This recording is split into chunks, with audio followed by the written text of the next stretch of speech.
जय श्री हरि विष्णु। भगवान विष्णु सबका मंगल करें। जय सनातनी में आप सबका एक बार फिर से हार्दिक स्वागत है। जय सनातनी के इस अंक में आज हम जुड़ेंगे मोक्षदा एकादशी से। मोक्षदा एकादशी व्रत कथा तथा इसका लाभ।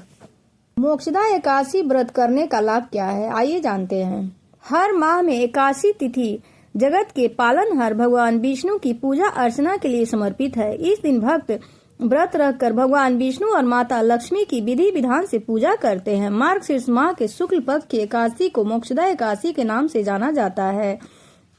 शास्त्र के अनुसार एकादशी का व्रत रखने और भगवान विष्णु की आराधना करने से पितरों की मोक्ष की प्राप्ति होती है।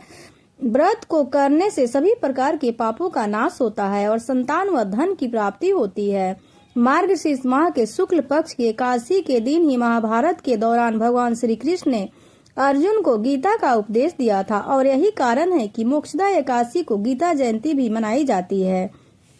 आइए जानते हैं मोक्षदा एकादशी व्रत कथा। एकादशी की तिथि, शुभ मुहूर्त, पूजा विधि और भगवान विष्णु को प्रसन्न करने के उपाय। मार्गशीर्ष माह में शुक्ल पक्ष की एकादशी तिथि की शुरुआत 11 दिसंबर को देर रात 3:42 से शुरू होकर 12 दिसंबर को देर रात 1:09 पर समाप्त होगी। मोक्षदा एकादशी व्रत 11 दिसंबर बुधवार को रखा जाएगा। मोक्षदा एकादशी व्रत का पारण करने का समय 12 दिसंबर को सुबह 7:05 से लेकर 9:09 तक रहेगा।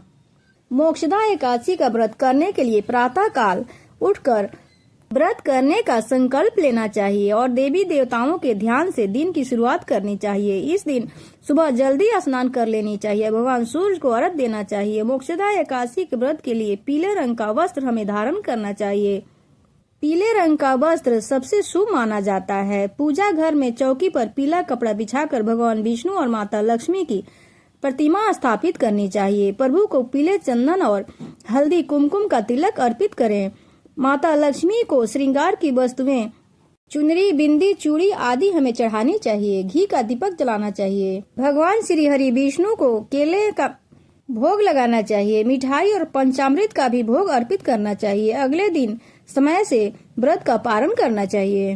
मोक्षदा एकादशी व्रत कथा। मोक्षदा एकादशी की कथा के अनुसार प्राचीन समय में गोकुल राज में बैखानस नामक के राजा राज करता था। एक रात राजा बैखानस ने सपने में देखा कि मृत्यु के बाद उनके पिता को नरक में है और उन्हें वहां पर बहुत यातनाएं झेलनी पड़ रही है। अपने पिता की ऐसी स्थिति देखकर राजा बैखानस को बहुत दुख हुआ। वहां अपने पिता की मुक्ति के उपाय सोचने लगे। सुबह होते ही राजा बैखानस ने अपने राजपुरोहित को बुलवाया और उनसे कहा कि पिता की मुक्ति कैसे हो सकती है, कैसे संभव हो सकती है, उसका मार्ग सुझाइए।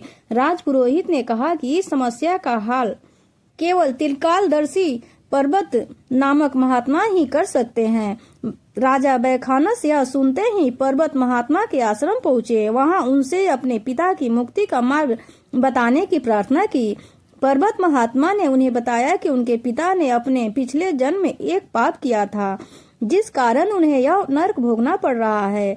राजा ने महात्मा से इस पाप के मुक्ति का उपाय पूछा। महात्मा ने उन्हें मार्गशीर्ष मास के शुक्ल पक्ष में आने वाली मोक्षदा एकादशी की विधि पूर्वक व्रत और पूजन करने का सुझाव दिया। उन्होंने कहा कि इस एकादशी के प्रभाव से तुम्हारे पिता को मुक्ति प्राप्त हो सकती है। राजा अपने राज वापस आ गया और विधि विधान पूर्वक मोक्षदा एकादशी का व्रत रखकर भगवान विष्णु और माता लक्ष्मी की पूजा अर्चना करने लगा। इस व्रत का प्रभाव से राजा को उनके पिता का आशीर्वाद प्राप्त हुआ। पिता को मुक्ति मिल गई। अब मोक्षदा एकादशी के लाभ जानते हैं। अगर आपने इस चैनल को अभी तक सब्सक्राइब नहीं किया है तो कृपया सब्सक्राइब कर लें और वीडियो पसंद आए तो लाइक भी कर दें। शास्त्र के अनुसार इस दिन उपवास रखने से मन पवित्र तथा शरीर स्वस्थ रहता है, पापों से छुटकारा मिलता है तथा जीवन में सुख शांति आती है। मोक्षदा एकादशी व्रत के प्रभाव से भगवान श्री हरि विष्णु मोक्ष देते हैं। इतना ही नहीं, इस दिन पितरों के निर्मित तर्पण करने से उन्हें भी परम धाम का वास प्राप्त होता है। इस दिन गीता पाठ करने से मोक्ष की प्राप्ति होती है। इस दिन गीता के उपदेशों को जीवन में उतारने से मोक्ष की प्राप्ति होती है। साथ ही पूजा में धूप दीप एवं नाना प्रकार की सामग्रियों से विष्णु भगवान को प्रसन्न करना चाहिए। अब नियम जान लेते हैं। एकादशी व्रत प्रारंभ होने के समय से व्रत का संकल्प लिया जाता है। संकल्प के बाद श्री हरि विष्णु के पूर्णावतार श्री कृष्ण की पूजा की जाती है। पूजा के बाद गीता का पाठ किया जाता है।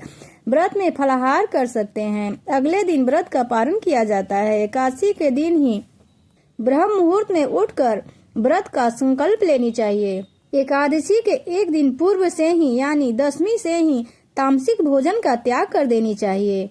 मार्गशीर्ष शुक्ल 11 के दिन मोक्षदा एकादशी व्रत रखा जाता है। इस दिन गीता जयंती भी मनाई जाती है। भगवान सूर्य देव की उपासना करनी चाहिए। इस दिन ब्रह्मचर्य का पालन करनी चाहिए। गीता जयंती या मोक्षदा एकादशी के दिन ब्रह्म मुहूर्त में उठकर श्री विष्णु का स्मरण और ध्यान करके दिन की शुरुआत करनी चाहिए। इस दिन पानी में गंगाजल मिलाकर ओम गंगे चैव जल को शुद्ध करके मंत्र का उच्चारण करते हुए स्नान करना चाहिए। इस दिन स्वच्छ धुले हुए पीला वस्त्र धारण करके भगवान श्री विष्णु का पीले पुष्प, पीले फल, धूप दीप आदि से पूजन करनी चाहिए।